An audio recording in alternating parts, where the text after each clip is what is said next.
Dustborn is a game. It's far from a great game. Hell, it's far from a bad game even. I'd say this game is so bad that it's almost as bad as phone game slop you can find on the App Store. This game is so bad that when I would come home from work to play it, my wife would ask me what's wrong, because according to her I would actually look depressed. And that's not even a joke either. I even had to put a limit on myself for 20 minutes per day, because on those days that I would come home and try to grind it out for a couple hours, I genuinely felt depressed doing it. Playing this game after doing an 8-hour day on the tools genuinely felt like clocking into a second job, except this time I wasn't even getting paid for my misery. But I suppose we should get into unpacking this mess, shall we? Before we get into the actual game itself, we have to first understand why the game is the way it is. And to do that, we have to look at how game development works in the country that Red Thread Games, the creators of Dustborn, are based out of, Norway. Now prepare yourselves, because this is a bit of a rabbit hole of its own. So we're going to do a bit of roleplay to help explain it. Let's pretend to be a CEO of a Norwegian indie game studio. Now it's important to note that there are actually very few game development companies that are self-sustaining in Norway. In fact, most game developers in Norway actually make most of their money doing IT, whilst developing video games is more of a side hustle they hope to one day make their main hustle. But let's pretend we want to have our company's sole focus be video games from the start.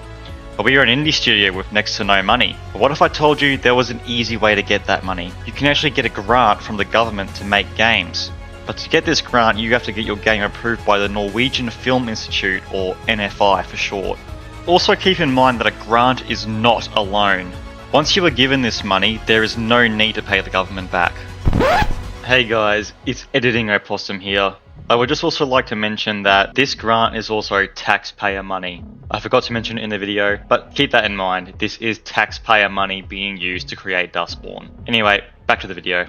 So, you go ahead and start making your game pitch. You and your small team pour your heart and soul into this game, and maybe people outside your company have heard your idea and are actually getting excited to see it come to life.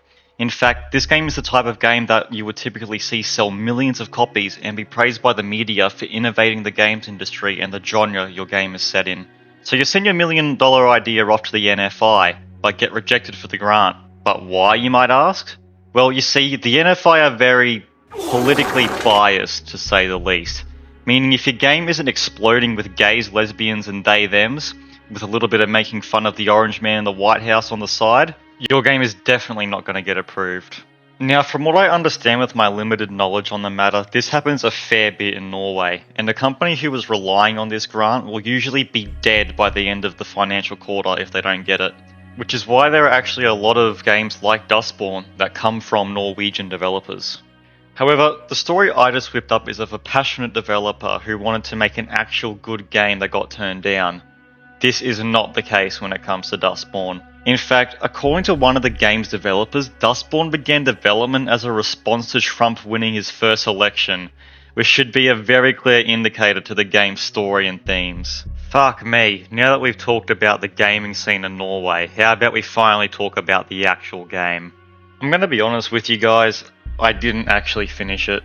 The game is about 15 hours long and I played 8 hours into it and saw no sign of improvement from the beginning to the end. So I just decided to write the review up anyway.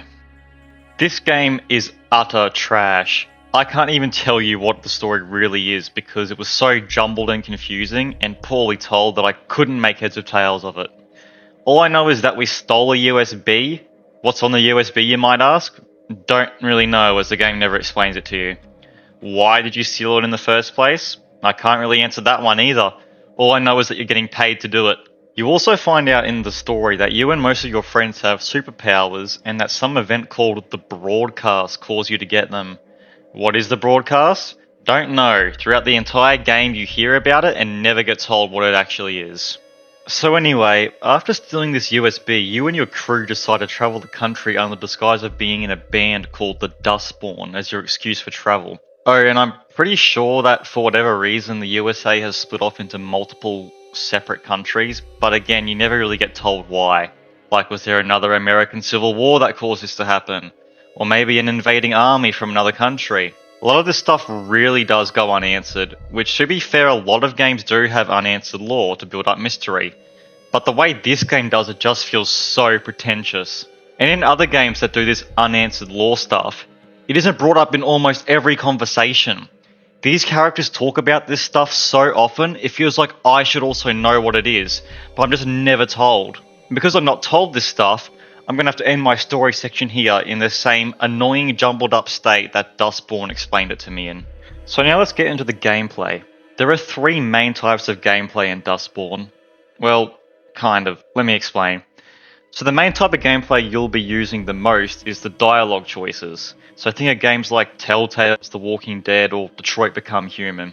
Except your choices don't really matter outside of what ending you get. What I mean by this is that unlike those other games I mentioned, you can be an absolute arsehole to characters and it doesn't really seem to change the way they talk to you outside of directly after you make a mean comment to them. Whereas in the Telltale games and Detroit Become Human, you can push characters enough that they'll get so mad that they leave you and you may never see them for the rest of the game. Because this is the main gameplay style you'll be interacting with throughout the game, that means the story and gameplay are one and the same. And as I've explained previously, the story isn't good, which means the gameplay here also isn't good. Well, okay, what about the other stuff you can do in this game? Let's talk about the fighting. The best way I can describe this is that it's a very clunky Batman Arkham game, and that's really all there is to it. But luckily for me, they actually give you the option to skip fights, believe it or not, before you start them. So outside of a few encounters, mainly like the first 2, I skipped every single one. And as there is dialogue during these fighting sections, it is very jarring to have to try and pick up halfway through a conversation that they started during these fighting sections. But these fighting mechanics are so bad that I didn't care. And the final type of gameplay you'll experience is the now notorious music sections.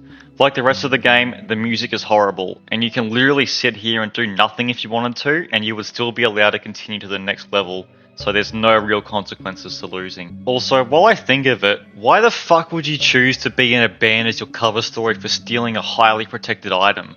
Like, what if your band started to accidentally see some small to moderate levels of success, or, more likely in this case, known for how shit the music is and people recognize you, then the authorities would have an easy way of tracking you because you've probably announced the places you're touring, so they could just wait for you at your next gig. Anyway, one last thing I have to talk about for this game is the performance. Now, for a little explanation for people who aren't that tech savvy, the type of graphic used in this game are called cel-shaded graphics. Other popular games like Telltale games and Borderlands use this. Now the thing is with these type of graphics is that they are very easy for computers to run. This is because you don't need the lighting and textures to be as realistic because you're usually going for more of a comic book look than a realistic game look.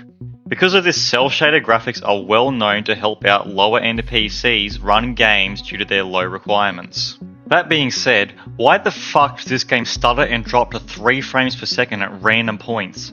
Like seriously, this game has ticked every box the game can tick to make it bad. Bad story, bad gameplay, bad optimization. Like, come on. This has to be some kind of joke the rest of the world isn't getting. It's so fucking horrible. Anyway, I think I've talked about this game for long enough. This was hell to play through, and I genuinely think if I played it to completion, I would be having some not very nice thoughts, to say the least. Don't buy this game, even as a joke, just don't. I'm giving it a 0 out of 10. Please like and subscribe to the channel. If this does well enough, I don't know, I might play Forespoken or something equally as trash next. I'd also like to mention most of my research on how Norwegian game development works came from these 2 videos by Midnight's Edge, who does a far better job than me at explaining it and goes into more detail. Anyway, I'll see you all in the next one. Bye.